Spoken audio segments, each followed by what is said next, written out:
শরণাগত দীননাথং পরিত্রাণং পরায়ণে সর্বসাতে করে দেবী মা শারদে দেবী নমস্তুতি। জয় মা শারଳା। ଆଜିକାର ନୀତିବାଣୀ ଆରମ୍ଭ କରିବା ପୂର୍ବରୁ ମୋର ପରିଚୟ ଉପରେ ଜାଣି ରଖିଥାନ୍ତୁ। ମୁଁ ହେଉଛି ଜଣେ ସାଧାରଣ ଫିଲୋସୋଫର ପ୍ରବଚକ ସୁରେଶ ମାହାଳି। କେବଳ ଏ ସମାଜର ମଙ୍ଗଳ ପାଇଁ ଆମେ ଏ ନୀତିବାଣୀକୁ ସେୟାର କରୁଛୁ। ଆପଣମାନଙ୍କୁ ଯଦି ମୋ ନୀତିବାଣୀ ଭଲ ଲାଗୁଥିବ ଆପଣମାନେ ଗୋଟେ ଲାଇକ୍ କରି ସବସ୍କ୍ରାଇବ କରିଦିଅନ୍ତୁ। ଅନ୍ୟମାନଙ୍କୁ ସେୟାର କଲେ ଏ ସମାଜର ମଙ୍ଗଳ ହବ। ଆସନ୍ତୁ ନୀତିବାଣୀ ଆରମ୍ଭ କରିବା ପୂର୍ବରୁ ସୁନ୍ଦର ଇଏ କଥାଟିଏ।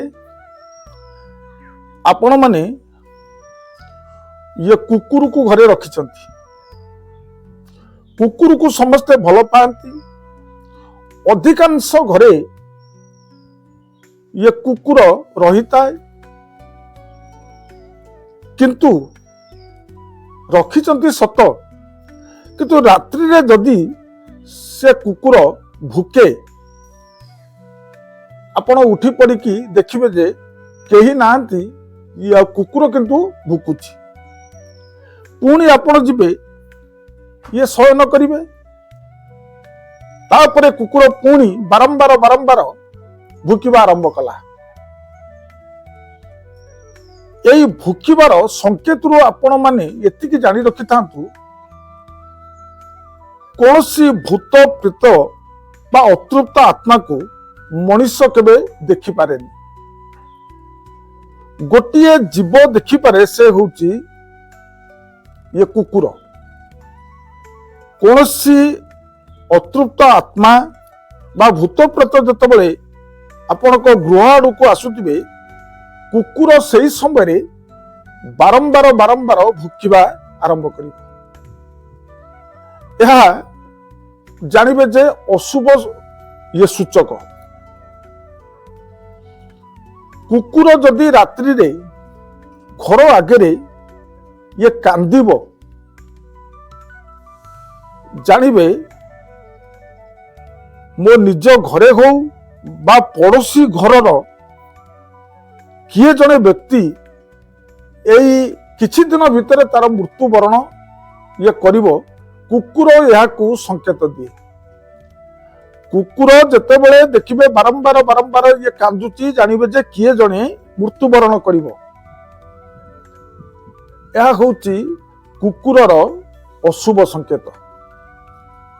ଦ୍ୱିତୀୟଟି ହେଉଛି ଗୋଟିଏ ପକ୍ଷୀ କାଉ ଆପଣଙ୍କ ଘର ଆଗରେ ଯଦି କର୍କଶ କଣ୍ଠରେ ସେ ରାବ କରେ, ଜାଣିବେ ହେଉଛି ଗୋଟିଏ ଅଶୁଭ ସୂଚକ। କାଉ ଯଦି କର୍କଶ କଣ୍ଠରେ ବୋବାଏ, ଜାଣିବେ ଏହା ଅଶୁଭ ସୂଚକ। ଏବଂ କାଉ ଯଦି ଆପଣଙ୍କ ଘର ଭିତରକୁ ଇଏ ପଶି ଆସିଲା, ଜାଣିବେ ଯେ ମୋ ଘରେ ଆଜିଠାରୁ ଶନି ଗ୍ରହ ଇଏ ପ୍ରବେଶ କଲା। ସେଥିପାଇଁ କାଉ ମଧ୍ୟ ବି ସଂକେତ ଦିଏ, ତୋ ଘରକୁ ଆଜିଠାରୁ ଶନି ଗ୍ରହ ଇଏ ପଶିଲା ବୋଲି। ଆପଣଙ୍କର ମସ୍ତକରେ ବା କାନ୍ଧରେ ଯେତେବେଳେ କାଉ ବସି ପଡ଼ିବ, ଜାଣିବେ ଯେ ଆପଣଙ୍କର ମୃତ୍ୟୁ ସୁନିଶ୍ଚିତ ଆସୁଛି। ସେଥିପାଇଁ ଏହାର ପ୍ରତିକାର ସ୍ୱରୂପ 21 ଦିନ ଶିବ ମନ୍ଦିରକୁ ଯାଇ ଯଦି ଶିବ ଠାକୁରଙ୍କୁ ଇଏ ପୂଜା ଅର୍ଚ୍ଚନା କରିବେ, ତାହେଲେ କିଛି ଇଏ କଟି ଯାଇପାରେ। ଆପଣ ଯାତ୍ରା ସମୟରେ ଯଦି କାଉ ଯଦି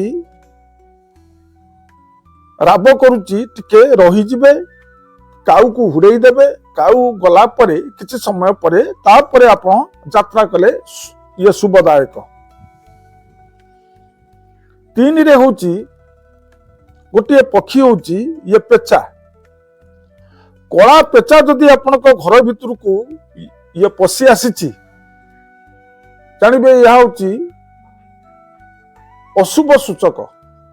ଲକ୍ଷ୍ମୀଙ୍କର ବାହନ ଇଏ ପେଚା ସମସ୍ତେ କୁହନ୍ତି, କିନ୍ତୁ ଲକ୍ଷ୍ମୀଙ୍କର ବାହନ ହଉଛି ଧଳା ପେଚା।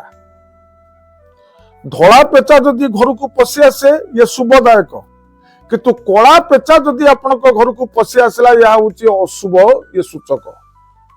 ଏବଂ ରାତ୍ରିରେ ଯଦି ଆପଣଙ୍କର ଚାଳ ଉପରେ ହଉ ବା ଛାତ ଉପରେ ହଉ ବା ଆପଣଙ୍କ ଘର ଆଗରେ ପେଚା ରାବ କରିବାର ଶବ୍ଦ ଶୁଣିବେ, ଏହା ଅତ୍ୟନ୍ତ ଅଶୁଭଦାୟକ।